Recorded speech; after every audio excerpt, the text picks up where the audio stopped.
오늘 우리에게 주시는 주님의 말씀은 시편 119편 168절에서 170절까지의 말씀입니다. 다 같이 봉독하시겠습니다. 나의 모든 행위가 주 앞에 있음이니이다.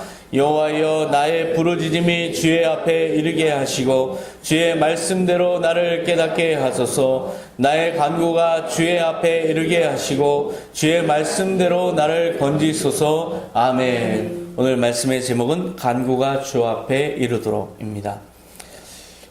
이 오늘 본문을 보니까 한 시편의 시편을 쓴 사람의 간절함이 묻어 나옵니다. 나의 부르짖음이 주의 앞에 이르게 하시고 나의 간구가 주의 앞에 이르게 하시고. 우리의 모든 기도의 사실상 궁극적인 목표는 내 기도가 땅에 떨어지지 않는 겁니다.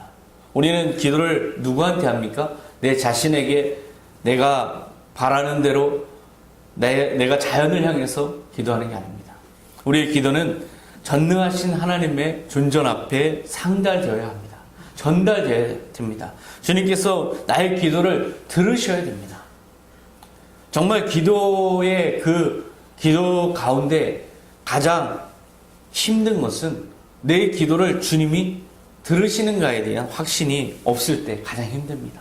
너무나 고통스러워서 기도하는데 이것이 허공을 때리는 그냥 사라져가는 기도가 아닌가, 이런 생각이 들 때가 가장 힘듭니다. 주님께서 들어주시기만 한다면 사실상 주님께서 모든 걸 아시기 때문에 기도에 많은 말이 필요하지 않을 수도 있습니다. 결국 우리의 기도의 가장 본질은 우리의 간구가 주님의 앞에 이르는 것, 이것입니다.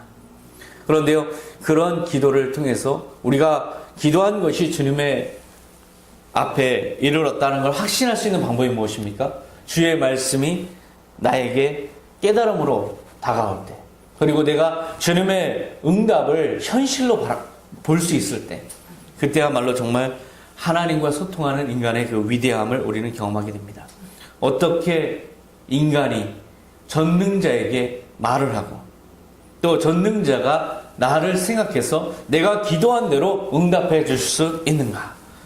시편의 기자는, 특히 다윗은 하나님의 내가 무엇이 간데 나를 생각하시나이까, 이렇게 고백한 적이 있습니다. 그 감탄사가 나오는 겁니다.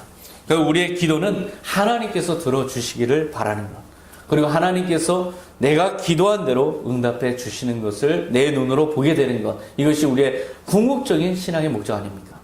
그래서 기도는 우리의 신앙의 본질입니다. 어떻게 이런 기도가 가능할까요? 오늘 이 말씀의 전제는 맨 앞절에 있습니다.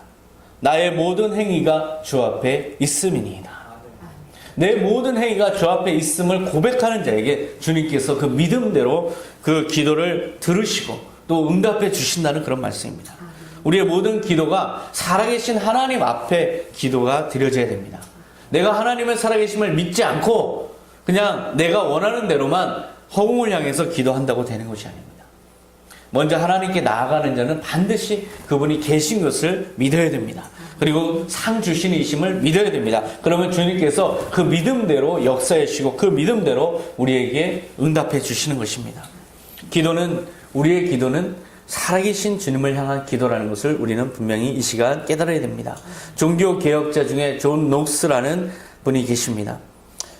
종교개혁 신학을 존 칼빈이 세웠다면 영성과 목회의 기초는 존 녹스가 세웠습니다.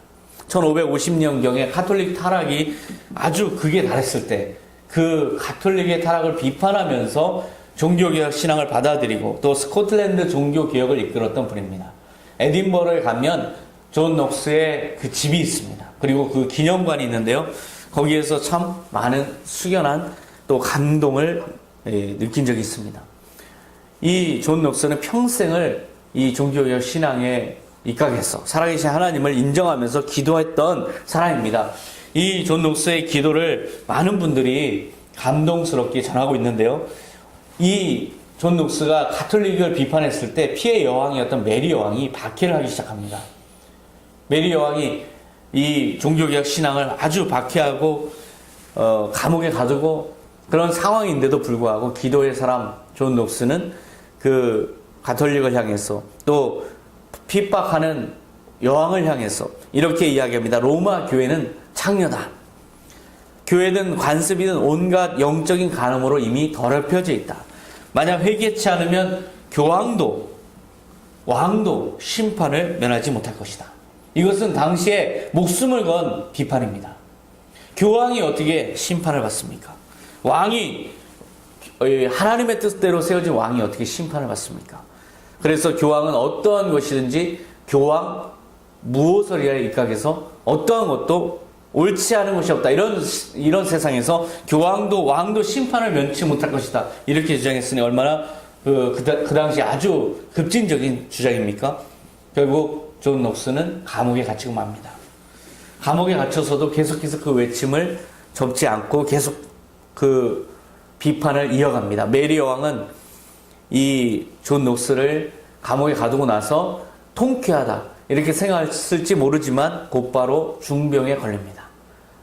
자신이 중병에 걸리니까 이 존 녹스가 달리 보입니다. 그래서 존 녹스를 풀어줍니다. 그리고 이렇게 말합니다. 영국의 100만 군사보다 존 녹스의 기도가 더 무섭다. 이 여왕의 이 고백 속에서 하나님의 살아계심을 우리는 느낄 수 있습니다. 심판을 통해서도 우리는 하나님을 경험할 수 있습니다. 이 여왕에 대해서 존 녹스는 이렇게 말합니다. 기도하는 한 사람이 기도하지 않는 한 민족보다 더 강하다. 왜 이런 강한 기도가 가능했을까요? 살아계신 하나님 앞에 그 믿음을 가지고 기도하는 사람이었기 때문에 이 기도는 강할 수밖에 없습니다. 우리가 성경에서 많은 증언들을 통해서 많은 군사의 그 힘보다 그 한 사람의 믿음의 선지자가 행하는 기도가 더 크다는 것을, 더 큰 능력을 발휘한 것을 많이 우리는 들었습니다. 이 기도는 하나님의 살아계심을 인정하는 사람의 기도이고 이것은 한 민족보다, 기도하지 않는 한 민족보다 더 강합니다. 우리가 지금 소수지만 여기에 계신 분들이 한 사람 한 사람이 다 기도의 사람이기 때문에 우리는 그 어떤 사람들보다 강합니다. 기도는 어떤 의미가 있을까요? 우리가 기도를 한다는 건 그냥 교회 다니니까 그냥 기도해야지 이런 의미가 아닙니다. 기도한다는 것은 더 큰 의미가 있습니다. 기도한다는 것은 영원한 의미가 있습니다. 우리가 만약에 이성주의자라면 어떨까요? 이성주의자들인 사람들을, 이성주의자인 사람, 즉 합리주의인 사람. 그래서 인간의 이성이 모든 것을 구원해 줄 수 있고 인간의 이성이 모든 것을 가능케 한다라고 생각하는 사람은, 그런 사람을 가정한다면 그 사람은 기도를 할까요? 안 할까요? 기도를 하지 않습니다. 기도할 필요가 없습니다. 자기의 머리를 열심히 굴려서 좋은 대안을 마련하면 되기 때문에 기도하지 않습니다. 그렇다면 우리가 기도한다는 건 무슨 의미입니까? 우리가 지나치게 우리의 이성을 신뢰하지 않고 전능자이신 하나님을 믿는 믿음을 고백한다. 이런 겁니다. 즉 합리주의를 포기하는 그런 행위입니다. 무신론자는 어떨까요? 어떠한 신도 존재하지 않는다. 이렇게 생각하는 사람은 기도할까요? 기도하지 않습니다.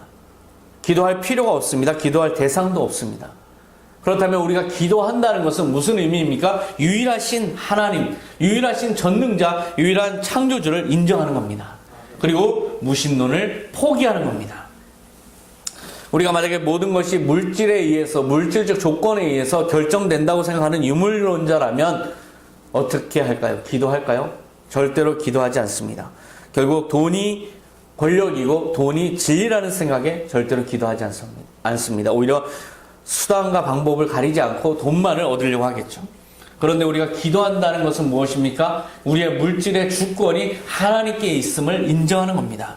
그래서 우리가 물질로부터는 어떠한 구원도 없다는 것, 이것을 인정하는 것이고 우리가 유물론자가 되는 것을 포기하는 것입니다. 결국 기도한다는 것은 살아계신 하나님을 인정하는 믿음의 표현입니다. 우리가 그런 마음으로 기도를 해야 됩니다. 그런 마음으로 하나님의 세계, 하나님의 현실로 들어가는 행동으로서 기도를 해야 됩니다. 그래서 나의 모든 행위가 주 앞에 있음이니이다. 이런 고백을 우리가 하는 삶을 살면서 기도를 한다면 우리의 모든 간구는 주님의 앞에 이를 수 있는 겁니다. 바로 기도에는 어떠한 형식도 필요 없습니다. 우리가 주님의 살아계심을 인정하고 어디서든 어떤 형태든 우리가 기도하면 됩니다. 길을 걸어가면서도 기도할 수 있고 사람을 만나서 이야기하면서도 기도할 수 있고 그리고 또 우리가 무슨 일을 하면서 어떤 고난 가운데서 그 고난에 힘들어 하면서도 어떠한 형태로든 기도할 수 있습니다. 교회에 나와서 기도하는 것만이 아니고 항상 기도할 수 있습니다. 어떤 형태의 기도도 주님께서는 다 수용되는 기도로 받으십니다. 주님께서는 그 어떤 기도도 응답하십니다. 그렇기 때문에 우리는 쉼없이 계속해서 하나님의 살아계심을 인정하면서 기도해야 됩니다. 기도할 때 우리의 자세는 어떨까요? 여러분이 기도할 때 어떤 마음인지 한번 보세요. 기도하지 않을 때는 하나님을 잊습니다. 그런데요, 기도할 때는 하나님을 인정합니다. 하나님의 살아계심을 인정하면서 기도합니다. 그래서 기도하는 행위는 하나님의 살아계심을 믿는 믿음을 표현하는 아주 중요한 행위입니다. 그 어떤 기도의 간구에도 주님은 우리에게 응답하시고자 말씀하셨고, 응답하신다고 말씀하셨고, 그런 준비가 되어 있습니다. 주님께서 비유로 그런 뜻을 우리에게 전해주셨는데요. 밤중에 친구에게 간청하는 비유입니다. 누가복음 11장 5절에 보면 너희 중에 누가 덫이 있는데 밤중에 그에게 가서 말하기를 덫이여 떡 3덩이를 내게 구워달라. 내 덫이 여행 중에 내게 왔으나 내가 먹일 것이 없노라 하면, 어떤 사람이 친구가 밤에 왔습니다. 그래서 뭔가 대접을 해야 되는데 줄 게 없어요. 그래서 다른 친구에게 밤중임에도 불구하고 가서 떡 3덩이를 구합니다. 한밤중에 친구가 찾아와서 이렇게 구할 때 구하는 요청은 거절될 수도 있습니다. 그냥 미안한데 지금은 돌아가고 내일 아침에 일찍 오면 내가 그때 줄게. 지금 다 모든 게 지금 불편하고 그렇게 줄 수 있는 상황이 아니야. 이렇게 거절받을 수 있습니다. 실제로 예수님께서도 11장 7절에 그가 안에서 대답하여 이르되 나를 괴롭게 하지 말라. 문이 이미 닫혔고 아이들이 나와 함께 침실에 누웠으니 일어나 내게 줄 수가 없노라. 라고 주님의 입으로, 주님의 표현으로 그렇게 말씀하셨습니다. 제발 나를 귀찮게 하지 말게. 문은 이미 잠겼네. 문은 이미 잠겼다라는 것이 이유가 되는 걸 보면 이 문을 열고 문을 풀어서 결국 그 빵을 주는 행위가 얼마나 번거롭고 시끄러울 수 있는 행위인지를 우리는 짐작할 수 있습니다. 그렇기 때문에 주인은 거절한 겁니다. 내 아이들은 나와 함께 잠자리에 들었네. 이 아이들을 만약에 문을 열어서 부스럭거리고 빵을 주는 행위가 있을 때 이 아이들은 다 잠에 깨어서 짜증을 내고 화를 내고 아수라장이 될 것이에요. 이 얼마나 번거로운 상황입니까? 그렇기 때문에 줄 수가 없노라. 이렇게 말하는 결과가 될 수 있습니다. 이 비유는 우리가 기도를 할 때 하나를 생각하게 합니다. 우리가 기도하고 간구할 때 이런 기도를 하나님께서 들으실까? 이런 기도를 하나님께서 거절하시진 않으실까? 하는 생각이 들 수 있는, 그럴 때 우리는 이 비유가 생각이 날지도 모릅니다. 우리가 이런 기도까지 주님께 드리는 것은, 이것은 너무 염치 없는 것이 아닐까, 너무 뻔뻔한 기도가 아닐까라고 생각이 될 정도로 너무 개인적이고 너무 내 이익만을 위한 것이고, 또 이 기도가 과연 올바른 기도인지 이런 생각이 드는 그런 기도를 의미합니다. 그런 기도를 하게 될 때, 해야 될 수밖에 없을 때, 그럴 때 우리는 망설여집니다. 그런데요, 주님께서는 이 비유를 왜 하셨을까? 그러니까 그런 기도는 하지 말라라고 말씀하시는 것은 아닙니다. 그러한 기도에 대한 생각 때문에, 그런 자기의 판단 때문에 기도가 멈춰지는 것을 오히려 경계하시기 위해서 이 말씀을 하셨습니다. 그래서 그 단서를 찾을 수 있는데요, 바로 이 말씀의 실제 전체 그 말씀은 바로 이렇습니다. 누가복음 11장 7절은 원래 이 말씀입니다. 그가 안에서 대답하여 이르되 나를 괴롭게 하지 말라. 문이 이미 닫혔고 아이들이 나와 함께 침실에 누웠으니 일어나 내게 줄 수가 없노라 하겠느냐. 그렇게 하겠느냐라는 말씀이었습니다. 내게 고통을 주는 걸 그만두라. 어두운 데서 문 빗장을 열기가 너무나 번거롭다. 식구들을 깨워서 짜증나게 할 수 있다. 끈질기게 졸라대기 때문에 너가 너무 모렴치하다. 이런 판단이 들 수 있겠지만, 그렇다고 그렇게 말하겠느냐? 수치가 느껴지고 염치도 없을지 몰라도 그럼에도 불구하고 포기하지 말고 기도하라 라는 말씀입니다. 누가복음 11장 8절에 내가 너희에게 말하노니 비록 벗됨으로 인하여서는 일어나서 주지 아니할지라도 그 간청함을 인하여 일어나 그 요구대로 주리라.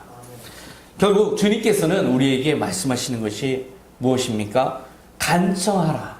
주님께 간청하라. 살아계신 주님께 인정하면서 간청하라. 그러면 주님을 향한 너의 간구가 그 앞에 이르게 될 것이다. 이렇게 말씀해 주신 겁니다. 이 메시지, 이 말씀은 한국교회를 부흥시키는데 아주 큰 역할을 했습니다. 한국교회는 어떻게 이제까지 기도했습니까? 정말 열심히 기도했습니다. 끈질기게 기도했습니다. 기도원을 따로 두고 기도하는 나라는 우리나라밖에 없습니다. 기도원이 얼마나 많습니까? 그렇게 기도를 전적으로 하기 위한 기관을 운영하는 곳은 한국밖에 없습니다. 그토록 우리는 열심히 부르짖었고 간청했고 그 간청을 통해서 얼마나 많은 성공을 이뤄왔습니까? 주님의 놀라운 은혜를 우리는 경험했습니다. 우리의 기도의 첫 번째 태도는 무엇보다 간청해야 됩니다. 끝까지 끈질기게 기도해야 됩니다. 끈질기게 기도함으로써 하늘문이 열리고 하나님과의 관계가 회복되고 그리고 모든 우리의 삶이 주님의 뜻 안에서 이루어지는 겁니다. 기도는 전체적인 것을 구하는 겁니다. 기도는 내가 원하는 하나하나의 개별적 사항을 마치 딜을 하듯이 주님께 그렇게 요구사항을 전달하는 것만으로 그치는 것이 아닙니다. 기도를 한다는 것은 소통한다는 것이고 소통한다는 것은 관계를 회복하는 그런 과정입니다. 그렇기 때문에 우리가 기도를 문을 열면 우리의 입술의 기도 문을 열면 하나님과의 관계가 회복되면서 모든 그 관계 속에서 주님의 축복이 우리에게 임하는 것입니다. 그러니까 기도의 내용이 불완전하다고 쉽게 포기하지 마시기 바랍니다. 제가 중보기도 신청서를 앞에 뒀습니다. 여러분의 중보기도를 열심히 적어서 전해주시기 바랍니다. 우리가 함께 기도할 때 우리가 간구하는 그 힘이 제곱으로 또 그 기하급수적으로 커집니다. 그냥 단순하게 두 사람이 기도하는 게 아니고 두 사람의 힘은 어마어마한 힘입니다. 한 사람이 감당할 수 있는 힘을 넘어섭니다. 결국 서로가 함께 한 목소리로 기도하는 그 간청은 주님께서 들어주실 수밖에 없다고 말씀하시는 겁니다. 진정성 있는 태도, 그것이 중요합니다. 그러면 불완전하더라도 상관없습니다. 우리가 불완전한 말로 불완전한 내용을 불완전하게 기도해도 상관없어요. 어떠한 상황에서도 우리가 진정성 있게 주님의 역사하심을 믿고 기도하면 간구하면 간청하면 주님께서는 이루어 주시는 겁니다.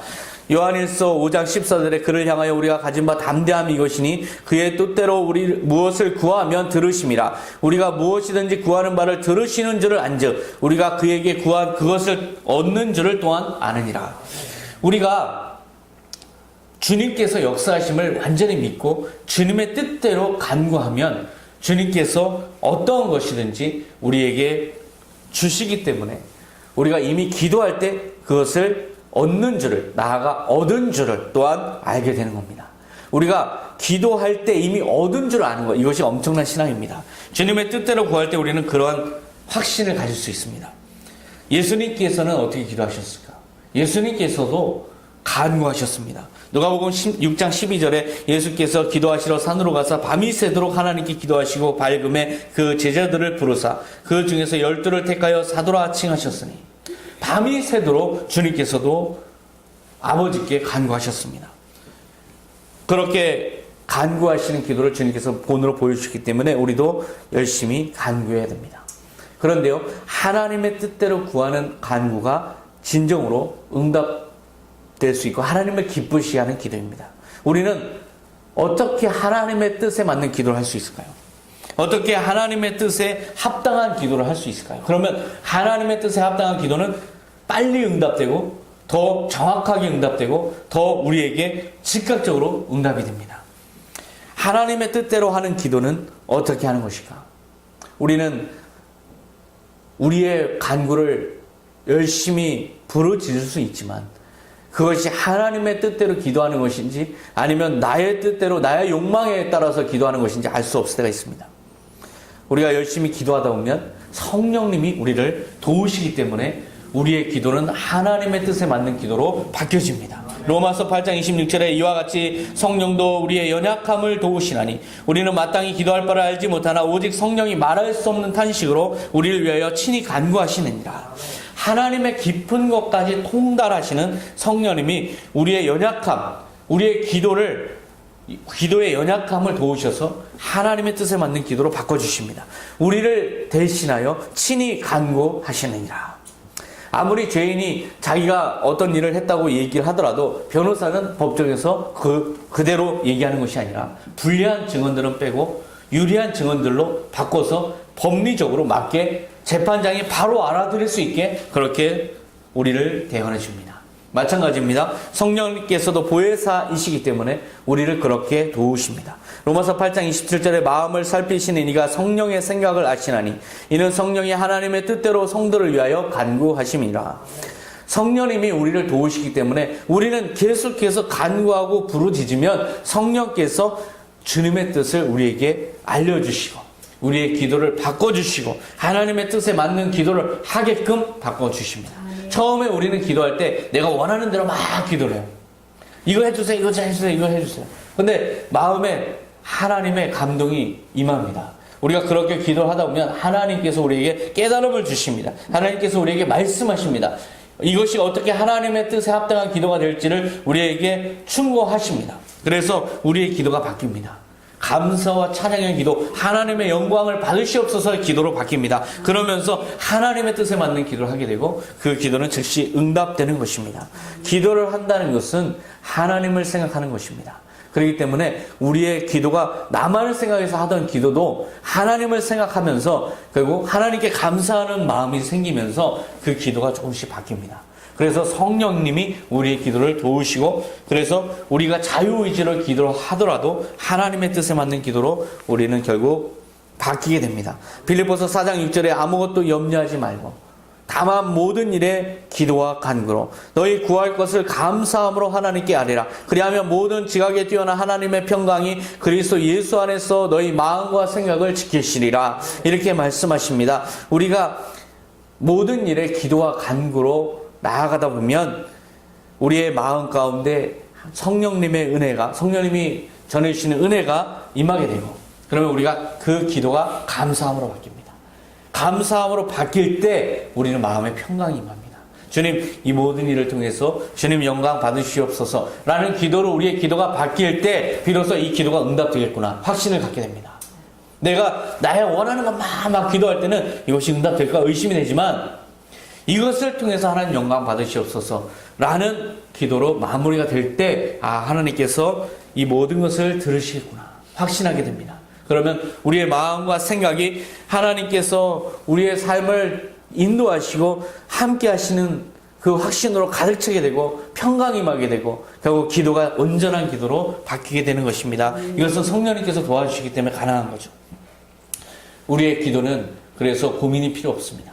그냥 처음에 어떤 형태로든지 그냥 주님의 살아계심을 인정하면서 열심히 기도를 하다 보면 성령님께서 도우시고 우리의 마음에 평강을 주시고 하나님의 뜻대로 간구하게 되기 때문에 우리의 간구는 주님 앞에 이를 수밖에 없습니다. 바로 그러한 기도를 여러분 모두 기도 생활에 매진하시기 바랍니다. 사무엘상은 이렇게 시작합니다. 한나로 시작합니다. 사무엘의 출생기입니다. 한나의 기도를 오늘 우리가 같이 묵상하고자 합니다. 한나는 엘가나의 아내입니다. 엘가나는 두 아내를 뒀습니다. 한나와 브닌나. 그런데요, 브닌나는 여러 자녀를 낳았습니다. 하지만 한나는 어떠한 자녀도 갖지 못하고 있습니다.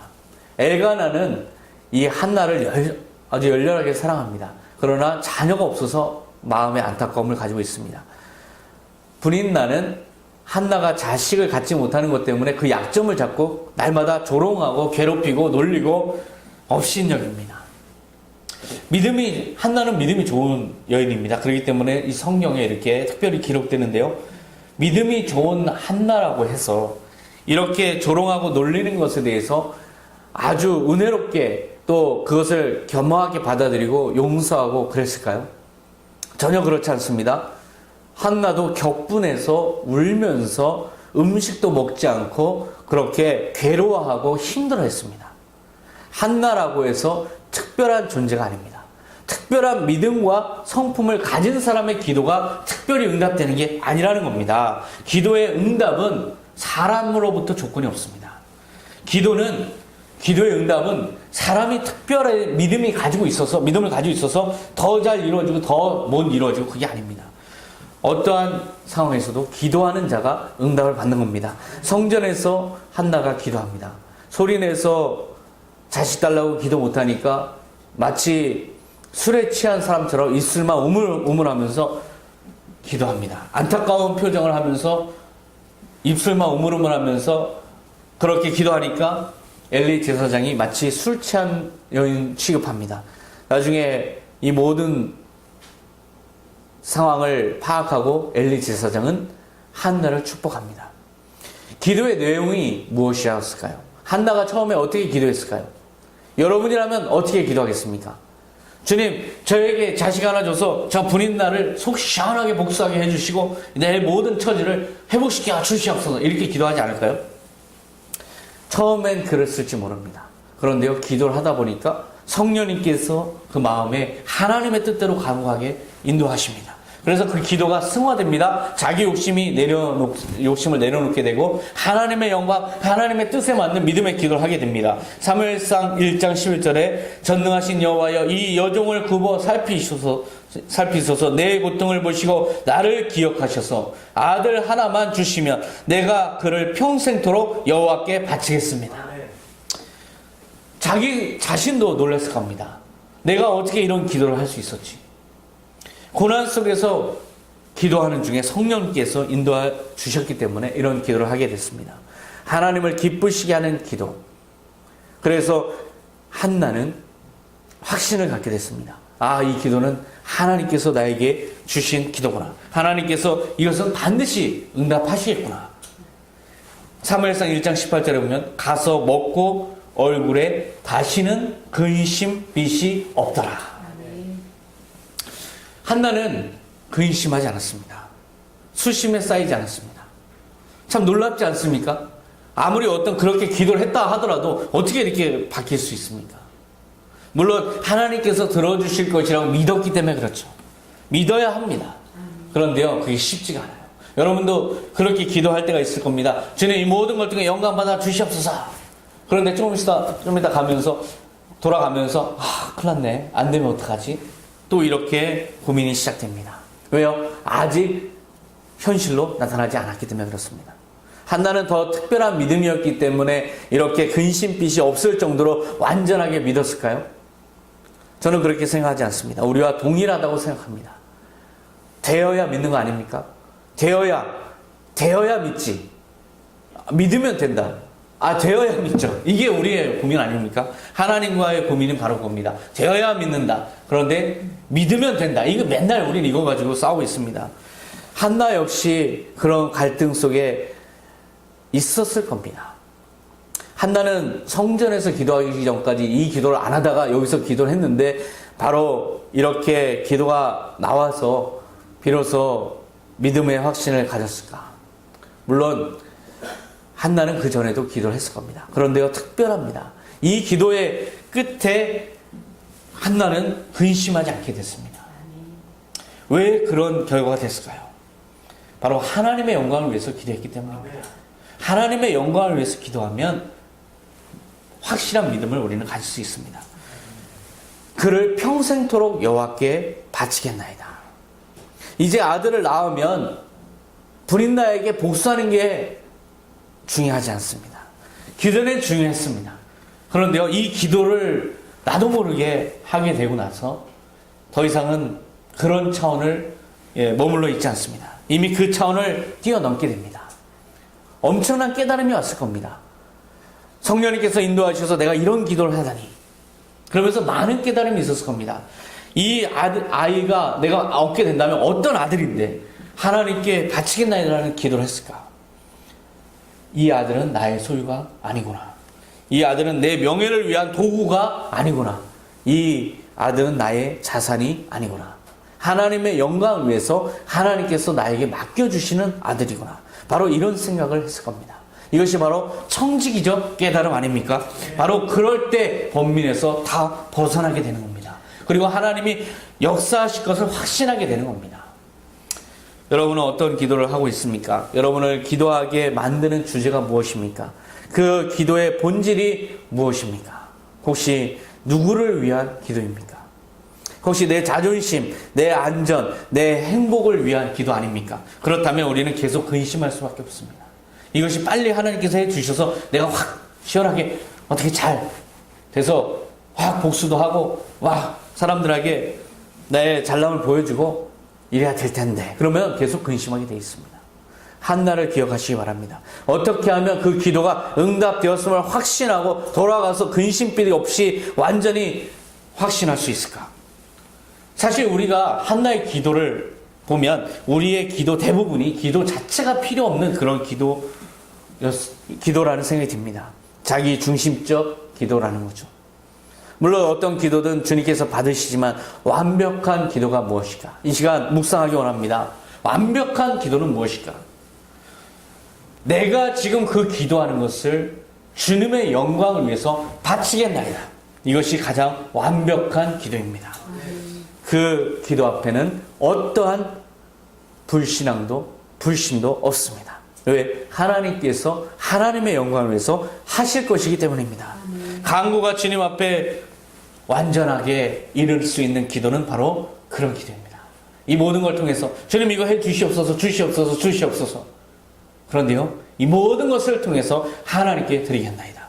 이것이 바로 완벽한 기도입니다. 이것이 청지기적 기도입니다. 우리가 어떤 것도 내가 소유하지 않기 때문에 결국 이 모든 것은 다 주님의 영광을 위해서 쓰겠습니다. 이것이 바로 선한 청지기의 기도입니다. 그래서 기도는 하나님의 뜻이 이루어지길 위해서 우리는 기도해야 됩니다. 그래서 그 하나님의 뜻이 이루어지기 위해서 내 욕심이 들어가지 않도록 내 믿음이 떨어지지 않기 위해서 기도해야 됩니다. 내 믿음이 떨어지면 거기에 내 근심이 들어가고 내 욕심이 들어가고 내 계산이 들어가서 결국 계속 두려워지고 기도가 응답될 것인가에 대한 확신이 없습니다. 우리는 결국 주님의 영광을 위해서 기도해야 됩니다. 사무엘상 1장 19절에 여호와께서 그를 생각하신지라. 이 얼마나 위대한 말씀입니까? 하나님께서 받으셨다는 겁니다. 그 기도를 받으셔서 그 기도를 생각하시고 그 기도한 사람을 생각하셔서 그 기도에 응답하실 뿐만 아니라 넘치도록 더 축복을 주시는 겁니다. 우리가 주님께 이 모든 걸 통해서 주님의 영광을 위해서 바치겠나이다 한다 해서 그럼 나는 뭐하러 존재라고 생각할 필요가 없습니다. 그 기도에 100배로 만배로 역사해 주시는 주님의 은혜 가운데 우리는 거하게 됩니다. 어찌 보면 차라리 내게 어떤 것을 주시지 않아도 괜찮습니다 라고 생각하는 그 마음 자체가 이미 응답입니다. 그 마음 자체가 축복입니다.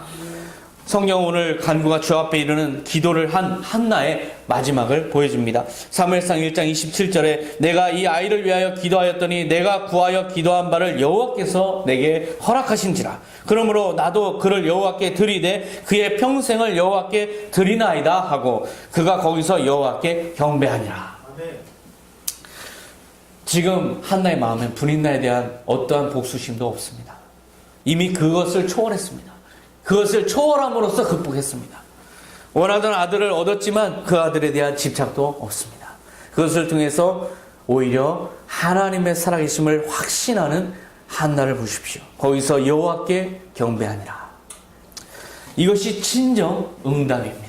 엄청난 응답입니다. 하나님과 완전한 하나의 호흡으로 하나 돼서 하나님과 완전하게 동행하는 하나의 인간의 완성을 우리는 보고 있습니다. 기도란 무엇일까요? 하나님과의 완벽한 호흡으로 하나님과 하나 되는 인간의 특권적 행위입니다. 기도하겠습니다. 하나님 아버지 감사합니다. 우리는 연약해서 우리의 간구가 부르짖음이 얼마만큼 열심히 부르짖어야 내 원하는 것을 하나님께서 이루어주실까 거기에만 관심이 있습니다. 그러나 오늘 주님께서 우리의 기도를 바꿔주셔서 이제 하나님의 영광을 위해서 기도하고 완벽한 기도를 통해서 하나님과 완전하게 동행하는 한나를 우리는 보게 됩니다. 주님의 영광을 위해서 기도할 때 오히려 우리는 진정한 신앙인이 되고 진정 하나님과 동행하기 때문에 어떠한 기도도 나를 위한 기도는 할 필요가 없는 그러한 존재로 더 승화되고 완벽하게 주님과 동행할 수 있습니다. 주님 이제 기도할 것이 나를 위하여 기도할 것이 없는 우리가 되게 하여 주시옵소서. 하나님의 영광을 위해서만 기도할 것이 많게 되는 우리가 되게 하여 주시옵소서. 이것을 통해서 우리의 기도는 저절로 100배, 1000배, 10,000배로 응답되는 이 놀라운 축복과 은혜를 경험하게 하여 주시옵소서. 이럴 때 우리의